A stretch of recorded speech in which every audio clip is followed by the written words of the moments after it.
আমি জামবনি কুইরিপাড়ার শিবকুড়ির বেটি সাজলি।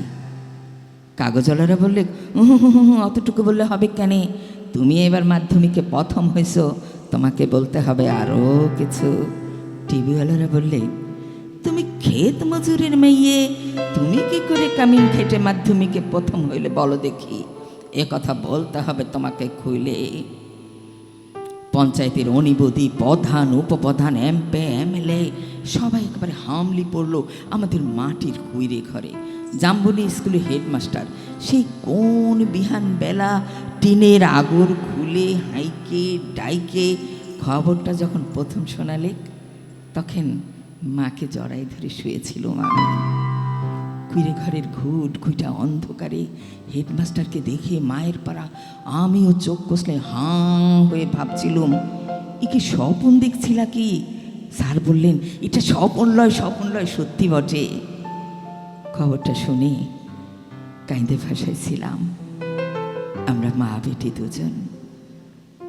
আজ বাপ বেঁচে থাকলে মানুষটাকে দেখাইতে পারতাম বহুত কিছু।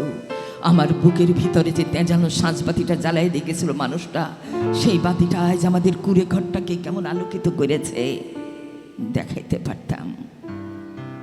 আপনারা বলছেন বটে, কথাটা শুনতে খুব ভালো। আর তোমাদের মতো মেয়েরা যদি উঠে আসে, তাহলে উঠে আসে গোটা ভারতবর্ষ। কিন্তু উঠে আসার রাস্তাটা যে এখনো তৈয়ার হয় নাই। খারাপ পাহাড়ে উঠা যে কি জিনিস, বহুত তেজ লাগে, বহুত দম লাগে। আমি জামবনি কুইরিপাড়ার শিবকুড়ির বেটি সাজলি। যখন থেকে হুশ হয়েছে তখন থেকে শুনে আসছি বেটি না মাটি। ঠাকুমা বলতো পরের ঘরের হেসেলে ঠেলবে, তার আবার লিখা পড়া।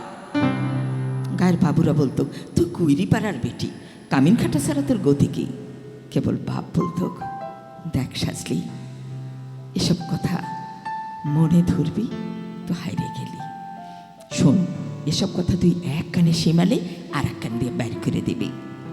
তখন বাবু পাড়ার কুচিল দেগড়া করে কামিন খাটত মা। খয়রকের তারাসে গতরটা অতটা ভাঙে নাই, মাঝে মধ্যে জ্বর টর আসতো।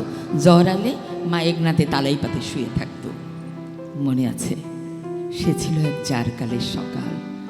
রোদ উঠেছিল ঝলমলানি, ঝিঙা ফুইলা রোদ। সেই রোদে পিঠ দিয়া গা দুলাইয়া আমি পড়ছিলাম ইতিহাস, ক্লাস 7-এর সামন্ত রাজাদের ইতিহাস। বাবু গিন্নি লোক পাঠাইছিল বার কত। মায়ের জ্বর এ কথা তার শুনতে নাই চায়। আমাদের দিদি বুড়ি তখন বাইছে, এই কম্বল, ছেঁড়া কম্বল গায়ে দিয়ে কুলতলায় বসে বিড়ি ফুঁকছিল বুড়ি। শেষ তক আমাকে পড়ার থেকে উঠাইয়া এই বাবুদের কামটা করতে পাঠাইছিল। পুরানো ফটোকালা, অত বড় দরদালান, অত বড় উঠান, অত বড় বাড়ি, সব ঝাটপাট দিয়ে সাফ সুতর করে আমি আসছিলাম চলে। বাবু গিন্নি নাই ছাড়লেন। এত এত এটা ঝুটা বাসন আইনে আমার সামনে দিলেন। আমি বললাম আমি তোমাদের ঝুটা বাসন ধুইতে নাই পারবো। বাবু গিন্নি সে কি রাগ! কি বললি? যত বড় মূল হয় তত বড় কথা, জানিস? তোর মা, তোর মায়ের মা, তার মায়ের মা এত কাল গুজরে দিল আমাদের এই এটো ছোটো ভাষণ ধুয়ে, আর তুই বললি পারবিক নাই? আমি বললাম আমি তোমাদের ঝুটা বাসন ধুইতে নাই পারবো, তোমরা লোক দেখে লাও। এই বলে গট গট করে আমি বাবুগিন্নির সামনে থেকে বাইরে চলে এলাম। তার বাদে সে নিয়ে কি কাণ্ড, কি ঝামেলা। বেলা গেলে মাহাতোদের ধান কেটে বাপ ঘরকে এলে দুপাড়ার লেখাপড়া কথা নাতনির এই ছোট মুখে বড় কথা 7 কাহন করে দিদি বুড়ি বাপকে বলেছিল। মা তেমন কোনো একটা রাগ করে নাই। আগুন মাসের সাঁঝবেলায় এগনাতে আগুন জেলে গা হাত পা শেখছিল মা। বাপের এক মাথা কালো ঝাঁকড়া চুল, পাথর পেটানো মুখ, সে আলোয় চমকে উঠেছিল। বাপের অমন চেহারা আমি কোনো দিন দেখি নাই। দিদি বুড়ি আর মায়ের সম্মুখ থেকে আমাকে টাইনা আনি গম গমা গলায় বলেছিল, যা করেছিস বেশ করেছিস। তোর মা, তোর মায়ের মা, তার মায়ের মা কামিনগিরি করছে, তাতে হইছেটা কি? আরে তাতে হইছেটা কি?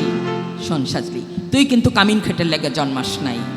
যত বড় লাট সাহেবের বেটাই হোক না কেন, কারোর সামনে মাথা নোয়াইবি না, তেজ বিকাইবি না। এই তেজটুকুর লাগাই তোরে লেখাপড়া শেখাইতেছি, তা না হলে আমাদের মতো হা বাতা মানুষের ঘরে আর আছেটা কি? আমি জাম্বনি কৈরিপাড়ার শিবকুরির পিঠে সাজলি সেই কবেকার 7-এ পড়ার কথা মনে করে এখন এই কাগজওয়ালা টিভিওয়ালাদের কি যে বলি। তালপাতার রদ দিয়ে ঘেরা এগনাতে মানুষ এখন লোকে লোকাকার, তার মধ্যে বাঁশি বাজাইয়া জিপ গাড়িতে কইরে আগু পিছু পুলিশ নিয়ে মন্ত্রী আলেক ছুটে, কইরে কইরে শিবু কইরির বেটি কই কইরে সাজলি, এই বলতে বলতে আমাদের মাটির কইরে ঘরে। স্যার বললেন, এই প্রণাম কর সাজলি, প্রণাম কর। মন্ত্রী এসে আমার পিঠ চাপড়ালে, পিঠ চাপড়াই বললে, তুমি কামিন খেটে মাধ্যমিকে প্রথম হয়েছ, তাই তোমাকে দেখতে এলাম। সত্যিই বড় গরিব অবস্থা, তোমাদের মতো এই গরিব মেয়েদের লাগে আমাদের পার্টি, আমাদের সরকার। এই লাও, এই 10,000 টাকার চেকটা লাও, তোমাকে আমরা ফুল দেব, সম্বর্ধনা দেব, আরো দেদার টাকা তুলে দেব। লাও লাও। এই কাগজের লোক, এই টিভির লোক কই, আসুন আসুন আসুন। মুহূর্তের মধ্যে ঝলকে উঠলো ছোট বড় কত সব ক্যামেরা, ঝলকে উঠলো মন্ত্রীর মুখ, নানা মন্ত্রী লয়, ঝলকে উঠলো আমার বাপের মুখ, গনগন আগুনের পাড়া, আগুন মানুষের মুখ। আর আমি তখনই বলে উঠলাম, না না, এসব টাকা পয়সা আমার নাই লাগবে, আর আপনারা যে ফুল দিবেন, সম্বর্ধনা দিবেন, এসব আমার কিচ্ছু নাই লাগবে। তখন মন্ত্রী ঢোক গিললেন। সেই বাবুপাড়ার এই দেঘরাগিনীর বড় বেটা এখন পাট্টির বড় লেতা, সে ভিড় ঠেলা সামনে এসে বললেন, কেন রে সাজলি, কি হয়েছে? তুই তো আমাদের ঘরেই কামিন খাটতিক, তোর কি লাগবে, তোর কি লাগবে একবার শুধু খুইলে বল। আমি বললাম, আমার মতো আরো হাজারো সাজলি কুইরি আছে, আরো অনেক শিবু কুইরির বেটি আছে এই গাঁও গ্রামে। তারা যতদিন অন্ধকারে ডুবে থাকবে, তারা যতদিন লেখাপড়ার লাইগা কাজে বলবে, ততদিন কোনো বাবুর দয়া আমার নাই লাগবে। শুনছেন আপনারা, শুনছেন? ততদিন কোনো বাবুর দয়া আমার নাই লাগবে। ধন্যবাদ সবাইকে।